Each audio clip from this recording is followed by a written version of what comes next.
এখন এই ভিডিওটা আমি হুলহুলাকে নিয়ে করব, কিন্তু তার আগে আমার কিছু কথা বলার আছে। সেটা হচ্ছে যে আমাদের তিতলি, যাকে কিনা আমরা আর ইউটিউবে দেখতে পাচ্ছিলাম না, সে একটা অন্য আইডি দিয়ে কমেন্ট করেছে আমাকে, এবং সেই কমেন্ট আমি পিং কমেন্ট করেছি, যেখানে রিমঝিমের কমেন্টটা পিং কমেন্ট করেছিলাম সেই ভিডিওটাতে। তো যদি কেউ চাও দেখে নিতে পারো যে ও ওখানে কি লিখেছে এবং ওর সাথে কি হয়েছিল। তো যাই হোক, এটা একটা বলার ছিল। আর একটা বলার ছিল সুপর্ণাকে অনেকের মনে আছে, সুপর্ণা যার শারীরিক অসুস্থতার জন্য কিছুদিন ওকে রেস্ট নিতে বলেছিল। তো এই সুপর্ণাকে আমি কিছুদিন আগে একটা ইনস্টাতে মেসেজ করি যে তোকে আর কেন দেখা যাচ্ছে না, অনেক দিন হয়ে গেল ওকে আর দেখা যাচ্ছে না। তো ওর মেয়ে আমাকে একটা মেসেজ করে এবং সেখানে জানায় যে ও মানসিকভাবে অসুস্থ হয়েছে একটু, কারণ ওর মায়ের মানে ওর দিদা আর কি, যে মেয়েটি বলছে ওর দিদার প্রথম আর কি বার্ষিকী ছিল, এবং সেটার পর ওর মা মেন্টালি খুব আপসেট হয়ে যায়। ডাক্তার বলেছে যে ওকে ফোন না দিতে, মানে একটু ট্রমার মধ্যে আছে তার জন্য, তবে এখন অনেকটা সুস্থ হয়ে গেছে, তারপর ফোন দেবে। এই দুটো কথা তোমাদের জানানোর দরকার ছিল। আরও একটা ব্যাপার ছিল, মানে অনামিকা, তাকে তোমরা অনেকেই দেখতে পাচ্ছ না, ইভেন লাইভেও দেখতে পাওনি বলে অনেকে জিজ্ঞেসে করেছো। তো অনাও একটা কমেন্ট করেছে আমাকে ভিডিওতে এবং জানিয়েছে সে শারীরিকভাবে অসুস্থ, অনেক কিছু প্রবলেম ওর হচ্ছে এবং সেই জন্য মেডিসিন নিয়ে ওকে তাড়াতাড়ি শুয়ে পড়তে হয় বলে ও লাইভ দেখতে পাচ্ছে না। যে লাইভের জন্য ও অনেক দিন ওয়েট করেছে, কিন্তু তারপরেও দেখতে পাচ্ছে না। ঠিক আছে, তো সবাইকে ভালোবাসা জানিয়েছে। তো এইগুলো তোমাদের সামনে পৌঁছে দেওয়ার দায়িত্ব আমার ছিল, সেগুলো আমি পৌঁছে দিলাম। এবার আমি যে ভিডিওটা করতে চলেছি সেটা অবশ্যই হুলহুলাকে নিয়ে। তো চলো, welcome back to my channel. আশা করছি তোমরা সবাই খুব ভালো আছো আর আমিও খুব ভালো আছি।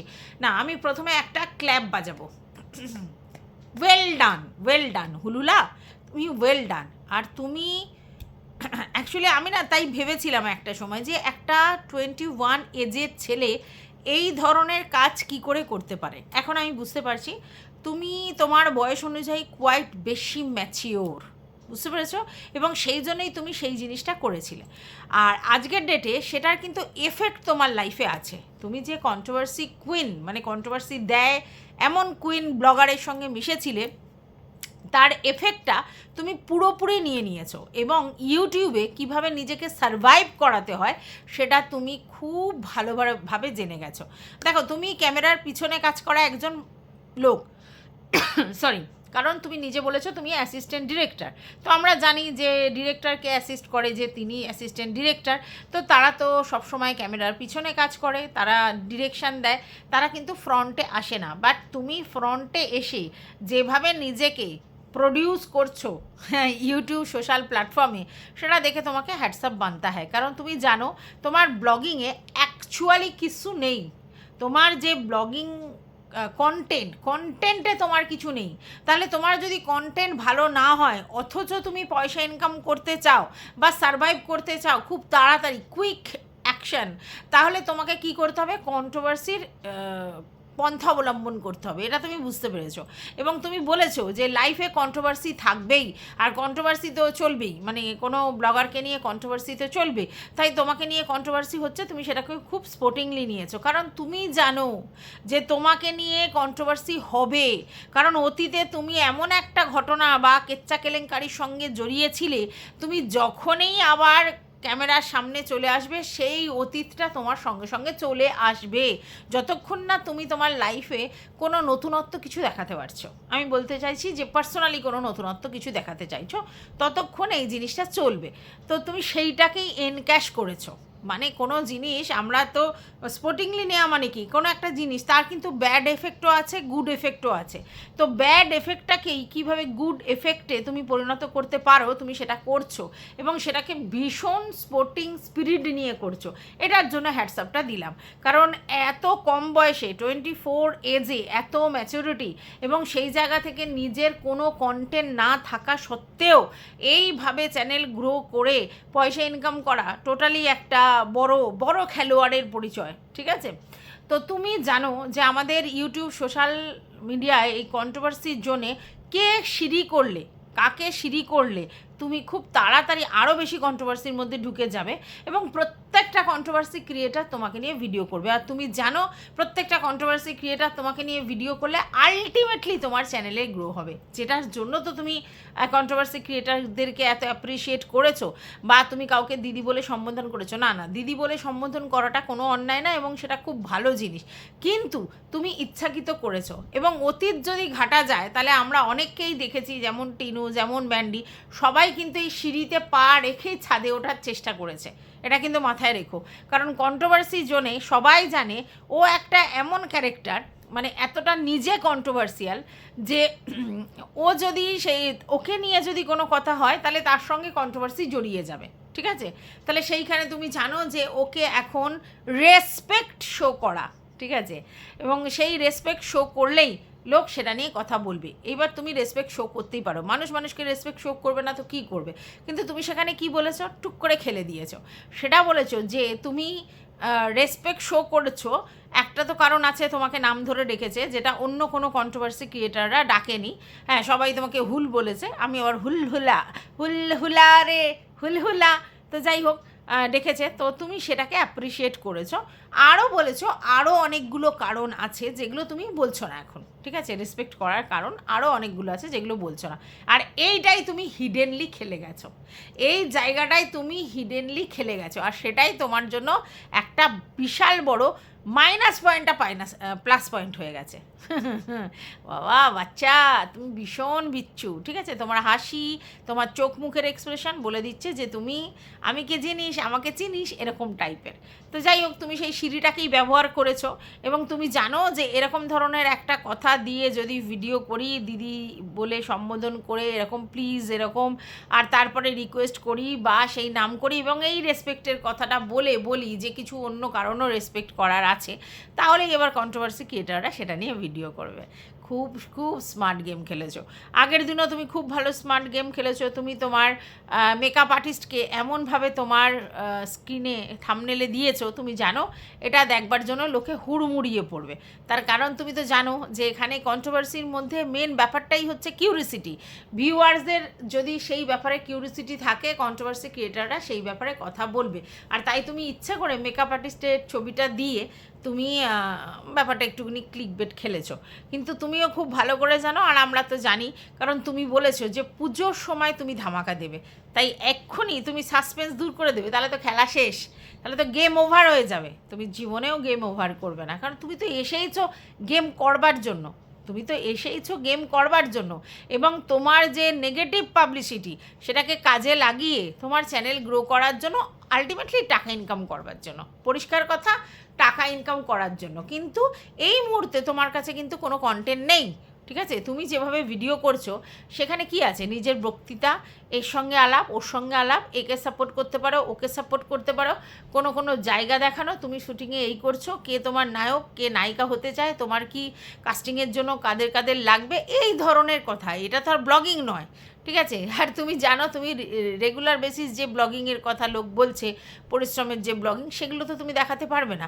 আর ক্রিয়েটিভিটি এই মুহূর্তে তোমার মধ্যে দেখা যাচ্ছে না, তাহলে তোমাকে কি করে তুমি চ্যানেল সারভাইভ করাবে? তোমার চ্যানেল সারভাইভ করাতে গেলে তোমাকে কন্ট্রোভার্সির হেল্প নিতেই হবে।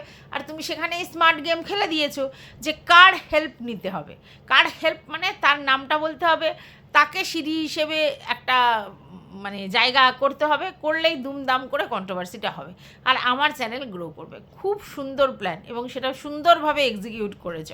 অবশ্যই তোমার তো বুদ্ধি আছেই, এবং সেই বুদ্ধিটা তুমি ঠিক কাজে লাগালে অবশ্যই সেটা ভালো অ্যাচিভ করবে। তো সেই বুদ্ধিটাই তুমি এইভাবে লাগিয়েছো। অ্যাকচুয়ালি জানো, যারাই ব্লগার হতে আসে, যারাই ব্লগার হয়, তারা সবাই এই কন্ট্রোভার্সির জায়গাটাকে, মানে যারা এরকম ধরনের ব্লগার কাজে লাগায়, এবং তারপরে তারা বলে যে কন্ট্রোভার্সি ক্রিয়েটার ছ্যাজরা, নোংরা, এই ওই, তাদের কোনো রেসপেক্ট নেই, মানে দেখায় যে ওদের বিশাল ভ্যালু রেসপেক্ট আছে, ওরা নিজের দমে অনেক কিছু করেছে, ওরা নিজেদের জায়গা নিজেদের দমে করেছে, এরকম অনেক কিছু দেখায়। কিন্তু আলটিমেটলি এই সব ধরনের ব্লগার, এই সব ধরনের মানে যারা কন্ট্রোভার্সিয়াল টপিক দিয়ে ভিডিও করে যেসব ব্লগাররা, তারা সবাই কন্ট্রোভার্সির হাত ধরেই কিন্তু এই জায়গায় পৌঁছেছে। হ্যাঁ, এবার যখন সে তার লাইফে আর কন্ট্রোভার্সিয়াল কিছু দেখাবে না বা কন্ট্রোভার্সি করবে না, তখন হয়তো তার চ্যানেলটা সেই জায়গায় থাকবে না। আর এটাও ঠিক, হুলহুলার এখন যে ভিউজটা হচ্ছে সেই ভিউজটা কিন্তু রেগুলার বেসিস হবে না। এখন মানুষের মনের মধ্যে প্রচুর কিউরিওসিটি আছে। আর যেহেতু এখন একটা এমনি ঘটনা হচ্ছিল, মানে ম্যান্ডুর সঙ্গে শুয়ের যে প্রবলেমটা, তারপরে নিজেদের মধ্যে যে জিনিসগুলো হচ্ছে, এই মুহূর্তে যখনই হুল এন্ট্রি করবে, মানে হুলহুলা এন্ট্রি করবে, দেন অ্যান্ড দেন সেটা ভীষণ কিউরিওসিটি লোকের মধ্যে গ্রো করবে, আর তার চ্যানেলটাও গ্রো হবে। এবং এই জায়গা থেকে অনেকে বলছে যে এ ওকে হায়ার করেছে, সে তাকে হায়ার করেছে। আমি একটা জিনিস বুঝে পাই না, এখানে কেউ কাউকে হায়ার করতে হয় না। এখানে যে যার স্বার্থে নিজের কাজ করে। এ ওকে হায়ার করেছে, সে তাকে হায়ার করেছে, কেন? তার কী লাভ? তাকে হায়ার করলে সে এ করবে, মানে সে তার কথা উঠবে বসবে? তো যাই হোক, এটা শুধুমাত্র আগুনে ঘি ঢেলে দিয়েছে, আমাদের হুলহুলা আগুনে ঘি ঢেলে দিয়েছে, ঠিক আছে? আচ্ছা, বাই দ্য ওয়ে, আমি কিন্তু আগেও শুনেছি, এখনও শুনছি যে চ্যানেলের নাম নিয়ে বা চ্যানেলের ওনারের পুরো নাম নিয়ে যদি ভিডিও করা হয় তাহলে সেক্ষেত্রে প্রবলেম হয়, আদারওয়াইজ নাম ধরে ডাকলে কোনো প্রবলেম হয় না, প্রথম। দ্বিতীয় কথা হচ্ছে, নাম ধরে ডেকে যদি বাজেভাবে তাকে না নোংরা কথা বলা হয়, তাহলে তো নাম ধরে ডাকলে কোনো প্রবলেম নেই, সমস্যাও থাকার কথা নয়, তাই না? তো এই জন্য এটা কিরকম একটা বোকা বোকা শোনাতে লাগে যে এ ওকে হায়ার করে এনেছে, ও ওকে নিয়েছে। কেউ কাউকে নিয়ে আসেনি, সে নিজে ভীষণ বিচক্ষণ এবং সে জানে পয়সা কি করে ইনকাম করতে হয় আর কি কাজে লাগাতে হবে। যখন তার লাইফে, কেরিয়ারে ওরই নিজের আগের নেগেটিভ জিনিসটাকে নিয়েই সে পয়সা ইনকাম করতে পারছে, তখন কেন করবে না? হ্যাঁ, এদের কাছে ওই মান সম্মান, ওই লোকে কি বলবে, ওসব কোনো বড় ব্যাপার না। ওরা যখন 3 বছর পর আবার মুখ নিয়ে চলে আসতে পেরেছে, তার মানে ওইগুলো তার কাছে ইনভ্যালিড, পয়সাটাই এখানে ফ্যাক্ট। আর সেই পয়সাটা ইনকাম করবার জন্য যদি এরকম করতে হয়, সিঁড়ি, কোনো কাউকে সিঁড়ি করতে হয়, ধাপ পা দিতে হয়, তো ক্ষতি কী আছে? সেটাই হুলহুলা করেছে। আর আমার মনে হয় এটা যথেষ্ট বুদ্ধিমানে কাজ করেছে, কারণ আমি যে কটা ব্লগ ওর দেখেছি, যে কটা লাস্ট করছে, আমি প্রতিদিনই দেখেছি, সেই কটা ব্লগের মধ্যে কিছু অ্যাকচুয়ালি নেই, শুধু ক্লিক বেট আছে, কিছু ভড়ং আছে, কিছু বেশি অত্যাধিক এক্সট্রা পাকা কথা আছে, আর হচ্ছে এই কন্ট্রোভার্সি ক্রিয়েটারদের নিয়ে কিছু কথা বলা আছে, ওই অতীত ভুলে যাও। বাই দ্য ওয়ে, ও রান্নার কিছু দেখাতে পারছে না, কারণ বাড়িঘর ধরে কেন ও ভিডিও করে না, এই কোশ্চেন এসেছিলো। তো বলছে কী দেখাবো, তো সেখানে আমার মায়ের রান্না বান্নাই দেখাতে পারি, এই সেই হ্যানা ত্যানা। তো সেখানেও বলছে যদি তোমরা আবার মিল পেয়ে যাও তাহলে সেটা নিয়ে আবার প্রশ্ন, কথা, হ্যানা ত্যানা হবে। তো এটা তাতে কি হয়েছে? তোমার বাড়ির মিল, ওর বাড়ির মিল, রান্না তো একরকম হতে পারে না। হ্যাঁ, হতে পারে ও যেদিন মাছ খাচ্ছে তোমাদেরও সেই মাছটা হয়েছে, হতে পারে, বাদ বাকি তো কোনো মিল পেতে পারে না। সবার কোয়ালিটির রান্না আলাদা, রান্নাঘর আলাদা, খাওয়া দাওয়া আলাদা, তো সব মিলিয়ে ওভারঅল তুমি তোমার কন্টেন্ট করবে। তো সেখানে ওর সঙ্গে যদি মিল হয়েও যায় লাক বাই চান্স, তাতে তো কিছু আপত্তি হওয়ার কথা নয়। এইটা শুধুমাত্র ইচ্ছে করে কন্ট্রোভার্সি ছুড়ে দেওয়ার জন্য বলা, আর কিচ্ছু না, ঠিক আছে? আর এটা সত্যি পুজো পর্যন্ত তোমার ভিডিও দেখবার ইন্টারেস্ট সবার থাকবে, কারণ তুমি যেহেতু বলেছো পুজোর সময় তুমি তাকে ইন্ট্রোডিউস করাবে, নতুন ধামাকা হতে চলেছে, তাই পুজো পর্যন্ত, এটা তো মে মাস হতে চললো, মে, জুন, জুলাই, আগস্ট, সেপ্টেম্বর, পুজো পর্যন্ত, এবার অক্টোবরে পুজো, তো তত পর্যন্ত তোমার চ্যানেলে লোকে চোখ রাখবে, সাসপেন্স থাকবে, ঠিক আছে? প্রতিদিন না থাকলেও বেশ কিছু ভিডিওতে তুমি যদি ক্লিক বেট বা থাম্বনেল চকাচক করতে পারো, নিশ্চয়ই সাসপেন্স থাকবে, তার জন্য ভিডিও দেখবে। কিন্তু তারপরে তোমার যদি কোয়ালিটি না থাকে ভিডিওতে, দর্শক অ্যাকসেপ্ট করবে না, অর্থাৎ ব্লগার হওয়ার সম্ভাবনা তখন তোমার আর থাকবে না।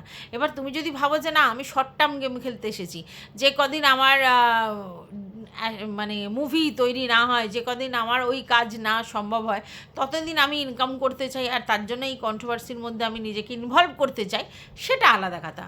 কারণ তুমি তো ছেলেটাই কন্ট্রোভার্সিয়াল, তোমার লাইফটা, যে 21 বছরের লাইফটা, সেখানে তো পুরো ব্যাপারটাই কন্ট্রোভার্সিয়াল, এবং সেই কন্ট্রোভার্সিটাকেই তুমি পজিটিভ ওয়েতে কাজে লাগিয়ে নিয়েছো, এই তো ব্যাপার। তো যাই হোক, এটা গেল হুলের ব্যাপার। আমাদের হুলহুলা। আর একটা ব্যাপার আমার বলার আছে, সেটা হচ্ছে আজকের আমাদের টুনি দিদা একটা ভিডিও করেছে। এবার কাকে নিয়ে ভিডিও করেছে? না, মিঠুদিকে নিয়ে ভিডিও করেছে। এবারে সেইখানে ওনার কিছু কথাতে আমার অবজেকশান আছে। প্রথম কথা হচ্ছে, মিঠুদি যে ভিডিওটা করেছে সেটা শুয়ের কমিউনিটি পোস্টে দুলছে। এবার উনি বলছেন যে হ্যাঁ, তুমি তো এর কমিউনিটি পোস্টে দোলা খাচ্ছ। মানে আমি বুঝে পাই না তাতে টুনি দিদার কী প্রবলেম? কেউ যদি কারোর কমিউনিটি পোস্টে দোলা খায়, তাতে টুনি দিদার কী প্রবলেম? এটা তো বাস্তব যে উনি যে ভিডিওটা করেছিল সেটা এই নয় যে উনি জানতেন যে ওকে কমিউনিটি পোস্টে ঝোলানো হবে, নিশ্চয়ই জানতো না। তাহলে কেউ যদি কমিউনিটি পোস্ট দেয় সেটা তো তার ব্যাপার। আচ্ছা, বাই দ্য ওয়ে, এই কমিউনিটি পোস্ট নিয়ে কথা বলতে গিয়ে এটা হলো যে দেখলাম যে মিঠুদি তাকে কমিউনিটি পোস্ট থেকে নামিয়ে দিতে বলেছে। বলেছে আমার ভিডিওটা কমিউনিটি পোস্ট থেকে নামিয়ে দাও, ঠিক আছে? এবার যদি তুমি নামিয়ে না দাও তাহলে আমি ভিডিও প্রাইভেট বা ডিলিট করে দেবো, ঠিক আছে? এত কিছুর পরও সে বলছে যে না, আমি কমিউনিটি পোস্ট থেকে ভিডিওটা নামাবো না, কারণ আমি তো আপনার চ্যানেল গ্রো করবার জন্য দিইনি।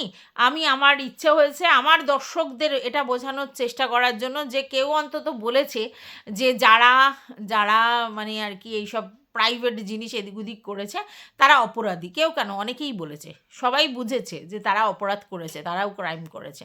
তো যাই হোক, তার জন্য আমি আমার দর্শকদের বোঝানোর জন্য এটা রেখেছি, তাই আমি আপাতত কমিউনিটি থেকে নামাচ্ছি না। এবং সেখানে গিয়ে সে চোতা কমেন্টও করেছে। পরের দিন আরেকটা ভিডিও হয়েছে, সেখানে গিয়েও কমেন্ট করেছে। তো এটা শুয়ের পুরনো অভ্যেস। যখনই ওকে নিয়ে এই লেভেলে উত্তাল হয় লোকে, মানে কন্ট্রোভার্সি সেই লেভেলের হয়, তখন ও খোঁজে কার, মানে কে ওকে নিয়ে একটা ভিডিও করেছে, হ্যাঁ, কে ওকে নিয়ে কিছু কথা বলেছে, দেন তাদেরকে কমিউনিটি দেয়, যেটা ও অতীতেও করেছিল, যেখান থেকে ও আমাকে খুঁজে পেয়েছিল, ঠিক আছে? তো যে মানে ছোট ক্রিয়েটার কিন্তু আমাকে নিয়ে বলছে, তা ঠিক আছে, তাকে কমিউনিটি দিই, আর কমিউনিটির ইন্টারেস্ট সবার থাকবে, এটাই ভেবেছিল। তো যাই হোক, সেই রকম করেছিল। এইবারও ও দেখছে যে একজন ছাড়া আর তো ওকে নিয়ে সেরকম পজিটিভ ভিডিও কেউ করে না। তো যখন এই অর্পিতা দি এবং এই মিঠু দি দুজনে ভিডিও করলো, দুজনের ভিডিওই ও কমিউনিটি পোস্টে দিল। ব্যাপারটা কি নিশ্চয়ই বুঝতে পারছো। এবার যার কমিউনিটি পোস্ট দিয়েছে তার তো কিছু করার নেই, সে তো বলেনি যে আমাকে কমিউনিটি পোস্ট দাও। তাহলে আপনি এ ধরনের কথা কি করে মানে বলেন যে এই তো কমিউনিটিতে ঝুলছে? আচ্ছা, বাই দ্য ওয়ে, তারপরে এই কিছুদিন আগে আপনি কীরকম দোগলা মানুষ দেখুন। আপনি কিছুদিন আগে শুয়ের প্রশংসা করে ভিডিও করছিলেন, যখন ম্যান্ডির সঙ্গে ও ইনভলভ ছিল, শুয়ের প্রশংসা করে ভিডিও করেছেন, তাতেও আপনি অনেক ঝাড় খেয়েছেন। তো শুয়ের প্রশংসা করে ভিডিও করেছেন, মানুষ কি পাল্টাতে পারে না, আগে যা করেছে করেছে, ভুলে যাও, হ্যানা ত্যানা বলে বহু লেকচার মেরেছিলেন, ঠিক আছে? তো তারপরে আবার আপনি লেজ গুটিয়ে পালিয়ে আবার অন্য ভিডিও করেছেন পরে। তো তারপরে তো আবার আপনাকে পাল্টি খেতে দেখা গেছে, এবং সেটা কিসের জন্য সেটা সবাই বোঝে। তো তাহলে আপনি অন্য লোকের মানে কেন, অন্য লোককে কেন বলতে আসেন? আপনিও তো ওকে নিয়ে পজিটিভ ভিডিও করেছেন। তাহলে আপনি যদি পজিটিভ ভিডিও করেছেন মানে কি? আপনি নিজের ইচ্ছায় করেছেন। আপনি বলছেন আমি কারোর কথা শুনে ভিডিও করি না, আমি নিজের ইচ্ছায় ভিডিও করি, ঠিক আছে? আচ্ছা, তাহলে আপনি নিজের ইচ্ছায় যখন ভিডিও করেন, আপনার মনে হয়েছে আপনি ভিডিওটা করেছেন, তার জন্য প্রচুর খিল্লি হয়েছে, তাহলে ওনারও মনে হয়েছে ওনার এটা বলার দরকার, উনি বলেছেন। আর উনি তো এটা বলেনি যে ওর দোষ নয়, উনি বলেছেন যে হ্যাঁ ওর দোষ, কিন্তু এটা একটা ক্রাইম, সেটা বলেছে, এবং কীভাবে ম্যানিপুলেশন হয়েছে সেসব কথা বলেছে। তো এটাই আমার ঘোরতার আপত্তি যে উনি ওইখানে কমিউনিটিতে ঝুলছে বলে আপনি সেখানে লেকচার মারছেন, এটা গেল। দ্বিতীয় কথা হচ্ছে, আপনি নিজে যে কালে সুখে নিয়ে পজিটিভ ভিডিও করেছেন, তাহলে সেইখানে আপনি কি করে এই কথাটা বলেন? আচ্ছা, গেল। তারপরে আপনি যেটা বললেন, যে ভিডিওটা করলেন, সেটা কিন্তু আপনার ব্যক্তিগত রিভেঞ্জ আছে বলেই বলেছেন ভিডিওটা করেছেন, নাহলে কেন করেছেন? এবং আপনি কি বলছেন যে না, ও একটা ভুল কথা বলেছে, সেই জন্য বলতে এসেছি, যে সবাই তখন আর কি বড় চ্যানেলকে নিয়ে নেগেটিভ ভিডিও করছিল। না, এটা নয়, আমরা পজিটিভ করছিলাম। উনি আপনাদেরকে বলেনি, উনি মেনশান করছেন এদেরকে যারা ওই অনেস্ট গ্রুপে ছিল, তাদের কথা বলছেন। আপনি সেটাকে নিয়ে হাউমাউ করতে বসে গেলেন, অদ্ভুত। আচ্ছা, তারপরে আপনি একটা জিনিস বলেছেন, যেটা আপনার খুব স্বভাব, যে আপনি লোকে খিল্লি করেন, কারণ ভিউজ নিয়ে এ নিয়ে প্রচুর খিল্লি করেন, আর ভীষণ নিজেকে বড় কেউ কেটা মনে করেন। বলছেন ওই তো ভিউজ নেই, তো এইবার কমিউনিটিতে দুলে দুটো ভিউজ হবে। এটা বলার কোনো দরকার ছিল? এটা বলার কি আপনার দরকার ছিল? তার মানে আপনি হেয় করার চেষ্টা করেছেন, ঠিক আছে? তো যাই হোক, তাহলে পার্সোনাল রিভেঞ্জ আপনার মনের মধ্যে রয়েছে এবং কোনো এক সময় আপনাকে নিয়ে খিল্লি করেছিল বলে আপনাকে রিটার্ন দিতে হয় বলে আপনি ভিডিওটা করেছেন এবং সেখানে আপনার বক্তব্য কেউ দেখলাম না তাকে নিয়ে ভিডিও করেছে। আপনি কেন সবসময় ভাবেন যে আপনি যাকে নিয়ে ভিডিও করবেন সবাই তাকে নিয়ে ভিডিও করবে? কেন ভাবেন এটা? এটা অদ্ভুত ধরনের কথা। সবার কাছে সেই জিনিসটা পৌঁছয়নি, হয়তো অনেকে দেখেইনি বা অনেকে ভেবেছে না এটা নিয়ে বলার কিছু নেই তাই বলেনি। আপনি সেখানে এসে বলছেন, নাক গলাচ্ছেন। এতটা না ব্যক্তিগত রিভেঞ্জটাকে মনে রেখে ভিডিও করবেন না, বুঝতে পেরেছেন?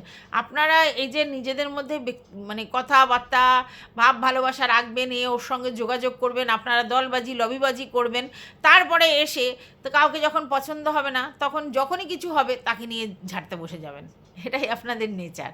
তো যাই হোক, আমার হচ্ছে আমাদের টুনি দিদা হঠাৎ করে মিঠু দিকে নিয়ে ভিডিও করেছিল, আমি দেখলাম। আসলে টুনি দিদার ভিডিওটা আমি দেখি, হ্যাঁ আমার ভালো লাগে দেখতে টুনি দিদার ভিডিও, কাঁই কাঁই কাঁই কাঁই করে বলেন, আমার ভালো লাগে। তো না এই নয় যে শুধু কন্ট্রোভার্সি ভিডিও দেখি, আমি ওনার ব্লগ ভিডিও দেখি।